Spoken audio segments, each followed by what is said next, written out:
Good evening, students. Today we are going to discuss a design of up-down counter, and I hope कि आपको ये अच्छे से समझ में आएगा और इसको आप implement कर सकेंगे. So please follow what I am discussing with you. It will help you to understand the basics of up-down counter design. तो आपकी जो प्रेजेंटेशन है कुछ इस तरीके से स्टार्ट होती है. सबसे पहले जब आप डिजाइन करते हैं up down counter, so there are several facts that need to be discussed. The first thing you need to discuss is what kind of thing it is. So when you talk about up down counter, तो एक synchronous controller counter है. That means it is working with the help of clock. जितने भी आप units में लगाएंगे वो सारे क्लॉक के बेस पे काम करेंगे.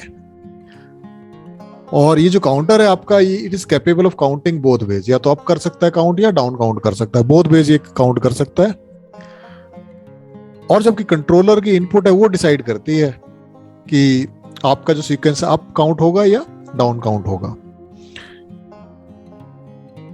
ये जो प्रोसेस है डिजाइनिंग की काउंटर की, ये सेम है जैसे सिंक्रोनस काउंटर है, पर इसमें एक एक्स्ट्रा कॉम्बिनेशन सर्किट रिक्वायर्ड होता है जिससे कि आप मोड कंट्रोल इनपुट कहते हैं. That is actually controlling up and down sequence.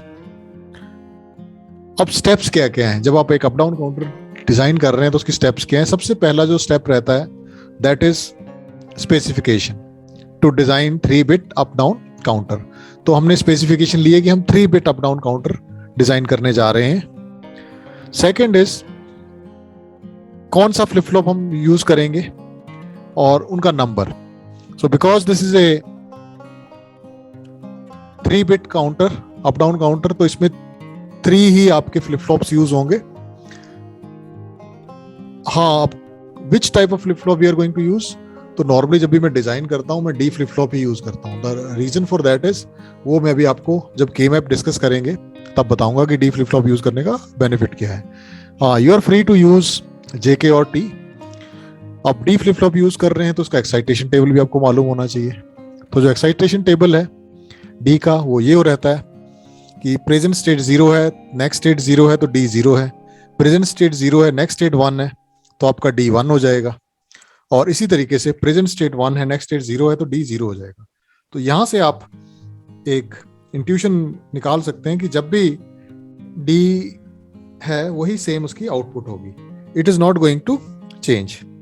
लेकिन बाकियों में थोड़ा डिफरेंस होता है, तो इसलिए डी से इंप्लीमेंटेशन काफी इजी हो जाता है. अब steps for designing up down counter. अब आपने 3 स्टेप्स कर ली. जो फोर्थ स्टेप है दैट इज कि आपको एक कंट्रोल इनपुट उसमें इंक्लूड करना पड़ेगा. The purpose of including mode control input is कि आप बता सकें कि जब y = 0 होगा या y = 1 होगा तो आपका डिवाइस अप काउंट करेगा या डाउन काउंट करेगा. तो ये आपको शुरू में डिसाइड कर लेना है. तो आई हैव डिसाइडेड कि जब y 0 होगा तो मेरा डिवाइस अप काउंट करेगा, और जब y 1 होगा तो मेरा डिवाइस डाउन काउंट करेगा.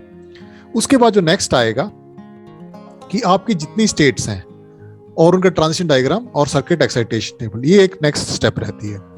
अब स्टेट ट्रांजिशन का क्या इंपॉर्टेंस है वो मैं आपके साथ डिस्कस करता हूं. जब भी आप एक काउंटर बनाएंगे, वो डेफिनेटली जब भी स्टार्ट करेगा तो वो किसी ना किसी स्टेट में होगा.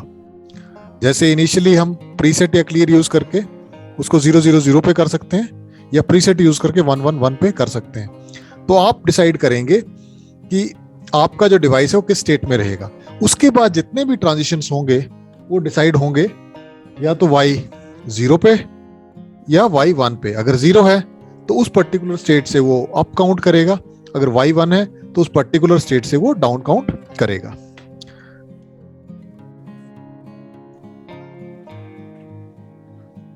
Okay, once you are aware of steps for designing of up down counter, उसके बाद जो बाकी चीजें रह जाती हैं वो कुछ इस प्रकार से होती हैं कि आपका जो स्टेट डायग्राम है, ट्रांजिशन डायग्राम है, उसको हम डिस्कस करते हैं अभी कि कैसे वो काम करता है आगे. तो आप देखेंगे कि जो स्टेट डायग्राम है, सबसे पहले जो स्टेट होती है आपकी ये होती है कि आपका जो सिस्टम है वो 0-0-0 पे है. ठीक है. अब आपने 0 0 पे सिस्टम है आपका। अब आप दो तरीके के इनपुट सप्लाई कर सकते हैं, either you give y equal to 0 और y equal to 1। So suppose आपने y इक्वल टू 0 दिया, अप्लाई किया उस पे, तो it is going to move to next state 0 0 1 पे। On the converse, if you apply y is equal to 1 from this state,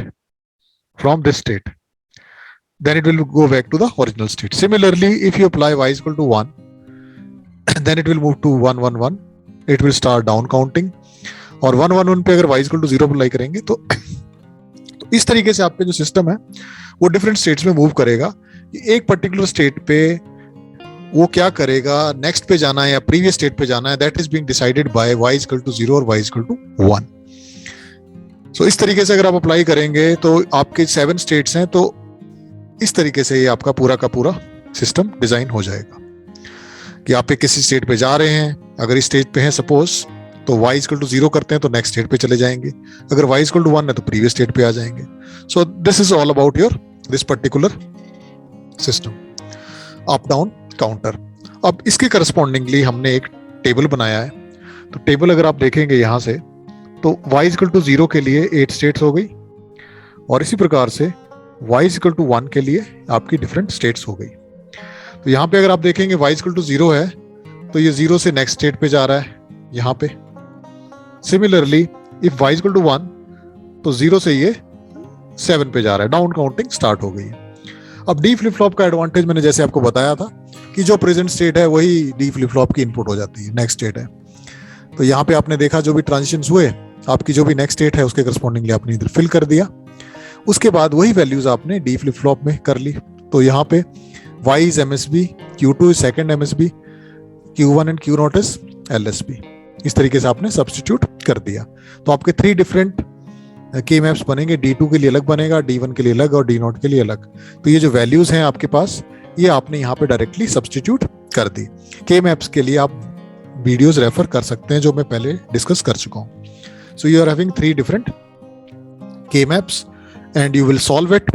जब solve करेंगे तो आपके पास ये 3 डिफरेंट इक्वेशंस आ जाएंगी। एक इक्वेशन ये आ गई, एक इक्वेशन ये आ गई, एक इक्वेशन ये आ गई। अब ये इक्वेशन से मतलब ये है कि हमारे पास 3 फ्लिप फ्लॉप होंगे, D2, D1 एंड D0। तो यहाँ पे आपने एक ध्यान ये देना है कि D0 जो है वो आपका LSB है और D2 जो है वो MSB है। तो इस बात का ध्यान आपने जरूर देना है काउंटिंग में, अदरवाइज आप इंप्लीमेंट करेंगे तो आप LSB को MSB बना देंगे and you will find it very difficult कि आपका जो आंसर है वो गलत आ रहा है।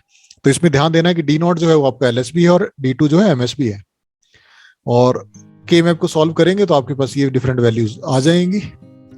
अब आप उसको इंप्लीमेंट करेंगे तो इंप्लीमेंटेशन जो है ये आपके काउंटर्स हो गए D2, D1 एंड D0। तो D2 की वैल्यूज ये हैं। कॉम्प्लेक्सिटी बहुत ज्यादा बढ़ रही थी इसलिए मैंने इसको डायरेक्टली यहाँ पे फीड कर दिया इक्वेशंस के फॉर्म में। और सिमिलरली D1 के लिए y था, देन Q0 था और Q2 था, वो डायरेक्टली आ गया, और D0 is equal to Q0 बार था, डायरेक्टली वहां से आ गया।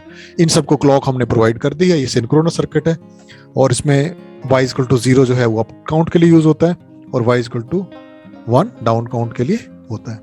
तो इस तरीके से हमारा जो अप डाउन काउंटर है वो डिजाइन हो जाता है। आप इसको रियलाइज कर सकते हैं।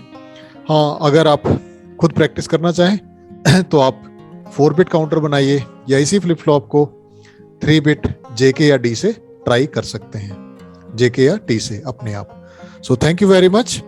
I hope you like this video, और लाइक शेयर एंड सपोर्ट तो करना ही होगा आपको, और बने रहिए क्योंकि अभी after the semester closing I will putting more videos related to gate problems being asked in the previous semester years. Thank you very much.